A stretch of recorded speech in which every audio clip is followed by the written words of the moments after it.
ঠান্ডা পড়ে গেছে আর খেজুর গাছে হাঁড়ি বাঁধাও শুরু হয়ে গেছে। খেজুর গাছে হাঁড়ি বাঁধলে মন তো খালি পিঠে পিঠেই করে, কারণ এই খেজুর গুড়ের রসের গুড় থেকেই তো পিঠের স্বাদ আরও দ্বিগুণ বেড়ে ওঠে। আর এই শীতেতে পিঠে খেজুর গুড় না খেলে কি শীত ভালো লাগে?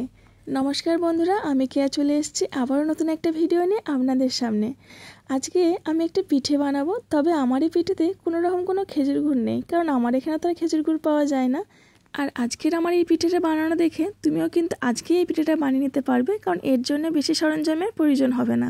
ওই 2 কাপ সুজি, আর তার মাঝে 2 চামচ ময়দা, আর তার সঙ্গে দিয়েছি পরিমাণ মতো নুন, আর এটার সঙ্গে স্বাদ মতন একটু চিনি। আর যদি স্বাদটা আর একটু বাড়াতে চাও তবে একটু পাউডার দুধ এর মধ্যে মিশিয়ে দেবে, তবে 1 চামচ ও 1.5 চামচ মতন দিলেই হবে। খাবারের স্বাদ বাড়াতে গেলে কিন্তু ঘরে যা থাকে সেসব সরঞ্জাম দিয়েও যদি একটু সুন্দর অন্যরকমভাবে রান্না করা যায়, তবে কিন্তু তার স্বাদটা সত্যিই অন্যরকম হয়। এই যেমন এখন এই যে কড়াইটা গরম করতে বসিয়েছি, আর তার মাঝে কিছুটা চিনি দিয়েছি, সামান্য পরিমাণে জল দিয়ে এখন এটাকে একটা ক্যারামেল তৈরি করে নেবো।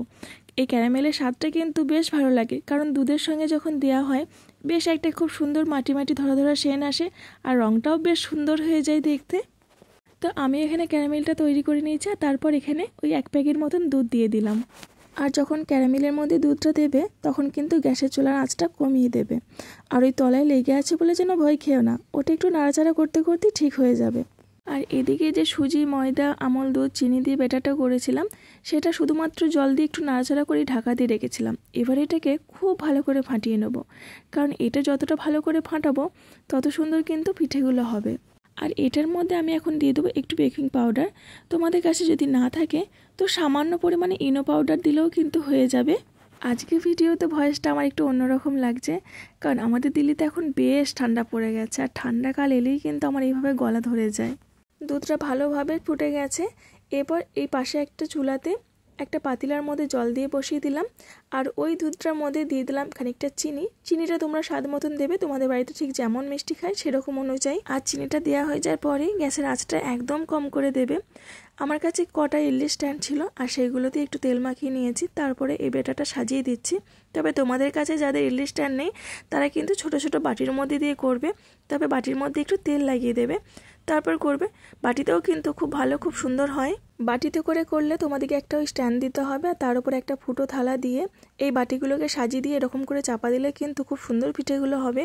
আর এদিকে যে দুধটা গরম হচ্ছে তার মধ্যে আমি আরেকটু আমল গুঁড়ো দুধ মিশিয়ে দিলাম।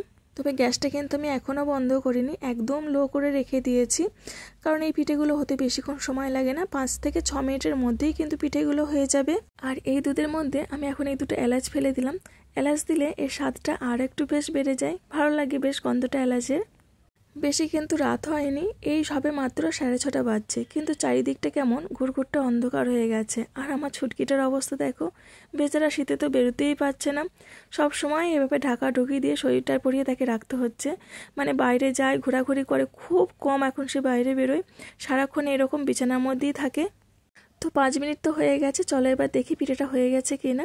পিঠেটা হয়ে গেছে কিনা দেখার জন্য একটা চামচ নিয়েছি, আর চামচের পিছনটা দেখো পিঠের মধ্যে লাগাচ্ছি। পিঠেটার মধ্যে কিন্তু গেলেও ওই বেটারটা চামচের পিছনে লাগছে না, তার মানে পিঠেটা কিন্তু হয়ে গেছে। দিল্লিতে এখন বেশ ঠান্ডা। পিঠেটা যখন নামালাম দেখেছো আমি হাতে করে নামিয়ে ফেললাম, মানে আমার হাতে একটুও গরম লাগলো না। তবে তোমরা যেন এমন করো না। এই ভিডিওতে ভয়েস দিতে গিয়ে আজকে তো আমার পুরো নাজেহাল অবস্থা, মানে এত গলাটা ধরে যাচ্ছে, জড়িয়ে আসছে যখনই কথাগুলো বলছি, বারবার বন্ধ করছি আর বারবার গলাটা বেশ ঝেড়ে নিচ্ছি, তারপর আবার শুরু করছি। এই করে বেশ অনেকক্ষণ হয়ে গেল কিন্তু আমি এই ভিডিওটাতে ভয়েস দিচ্ছি। এদিকে আমার হাজব্যান্ড ডিউটি থেকে আসার পর চেঞ্জ করেই চলে এসছে রান্নাঘরে, কারণ সে বুঝতে পেরে গেছে আজকে বাড়িতে স্পেশাল কিছু একটা রান্না হচ্ছে। আর আসার পরই ওই পিঠেগুলো যখন আমি নামিয়ে রেখেছিলাম, আর ওই গরম দুধটা ও তার মধ্যে মিশিয়ে দিচ্ছে। আর আমার মেয়ে, আমার হাজব্যান্ড কিন্তু পিঠে খেতে বেশ পছন্দ করে। তো পিঠেটা এদিকে সব কিছু হয়ে গেছে, দুধও মিশিয়ে দিয়েছি, এরপর এটা চাপা দিয়ে বেশ কিছুক্ষণ রেখে দেব। আর এদিকে দেখো কাণ্ড, এখনও ঘড়িতে 10টা বাজেনি, আর আমার মহারানীর এদিকে খিদে পেয়ে গেছে। আসলে আজকে যে পিঠে বানানো হয়েছে তাই তার খিদেটাও একটু তাড়াতাড়িই পেয়ে গেছে। পিঠেটা নিয়ে এসে চুপচাপ বসেছিল, কারণ তাকে বারণ করেছিলাম যে ঢাকাটা এখন যেন খুলিস না।